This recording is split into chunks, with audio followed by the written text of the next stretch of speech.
Kalaba. Pwede sa Martes, ipartanong ko dito. Nice one. Ito pa.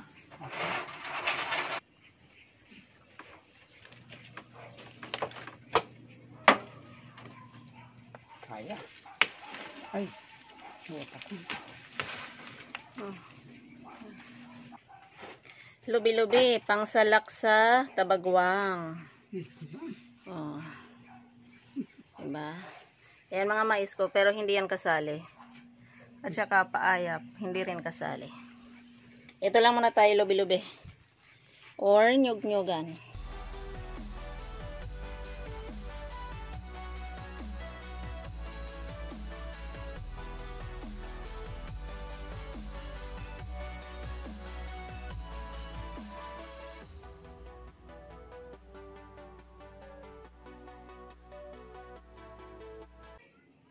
Ayan guys, mayroon tayo ditong 1 kilong suso.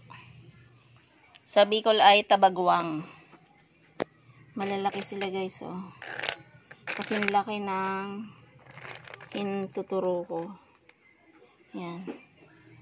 So malalaki. 1 kilo to, binili namin dun sa kapitbahay. At hahaluan natin ng pinitas ko kanina, ay pinitas ng tatay ko na lubi-lubi. Tsaka papaya galing kay May. Tsaka syempre ilalagyan natin ng sili. At lalagyan natin sila ng gata. So for the meantime, lilinisin ko muna to guys. Kasi kailangang malinis na malinis to bago lutuin.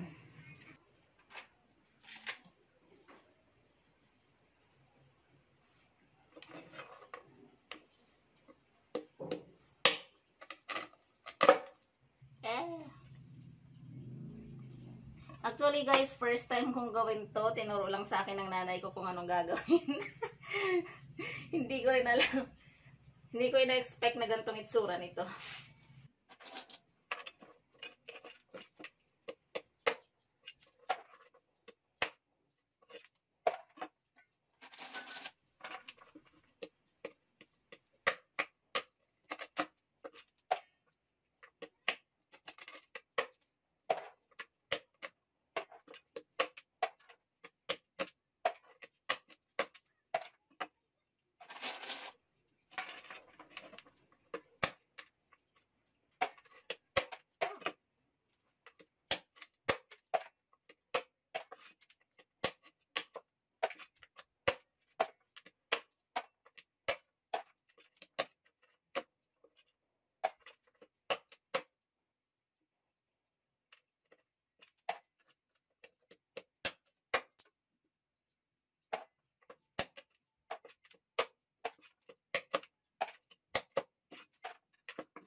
Ayan guys, tapos ko nang putulin yung mga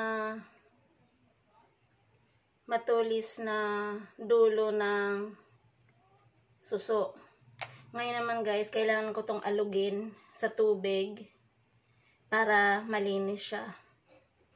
Para mawala yung mga buha-buhangin, basta lahat ng dumi dun sa loob ng suso. So mayroon ako dito baon ng nyog. So, wala na siyang laman na pag nakayura na. Isang tear ito. Kaya sakto siya. So, kapag nilagay ko yan dyan at nilagyan ko ng tubig, hahawakan ko lang dito para hindi matapon yung tubig, tas aalugin ko. So, ganito yun guys. Maglalagay lang tayo dito ng konti. Ayan, mga ganyan. Tapos lalagyan natin ng tubig. Ayan, so kita nyo kung gaano karami yung tubig niya. So uulit-ulitin ko to guys na aalugin hanggang luminaw yung tubig ng ating suso. Ayan.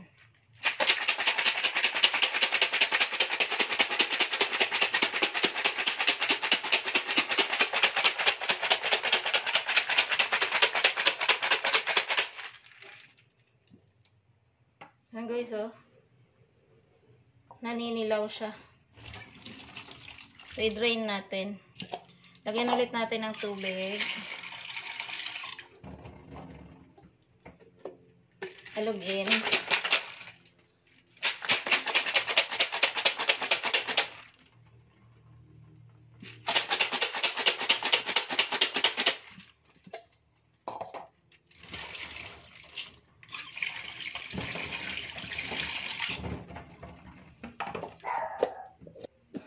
Ito.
Yan guys.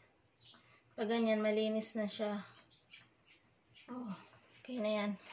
Ito po yung bawang, sibuyas, luya. Pakukuluan muna natin siya sa tubig kasama yung suso bago tayo maglagay ng gata. Yan guys, kumukulo na yung tubig natin. Yan, pinakuluan ko muna yung suso kasama yung lubi-lubi or yung nyug-nyugan. Mamaya pag konti na ang tubig niyan, lalagyan na natin ng gata. Tsaka yung papaya, isasama na rin natin para maluto na. Tsaka natin titimplahan. Yan na guys, yung ating suso. Kumukulo na yung gata. Gulay na tabagwang, ginataang suso. Ilalagay ko na kasunod dyan yung ating papaya. Ipi-plating ko na lang yan guys. Malapit na maluto. Ayan na po. Luto na ang ating ginataang suso. Ayan. So magmumukbang kami guys. Gagawin ko din siya ng video. Pero sa ngayon, tapusin ko muna tong video ko na to. Gulay na tabagwang part 1. Ang kasunod ay mukbang. Okay, so maraming salamat sa inyong panonood. At yung mga hindi pa nagsusubscribe sa channel ko, makikisuyo na po, subscribe na kayo. At pakishare nyo na rin yung mga videos natin para lalo natin palaganapin ang mga lutong Bicol. Okay, kakain na kami guys. Paalam na muna. Bye!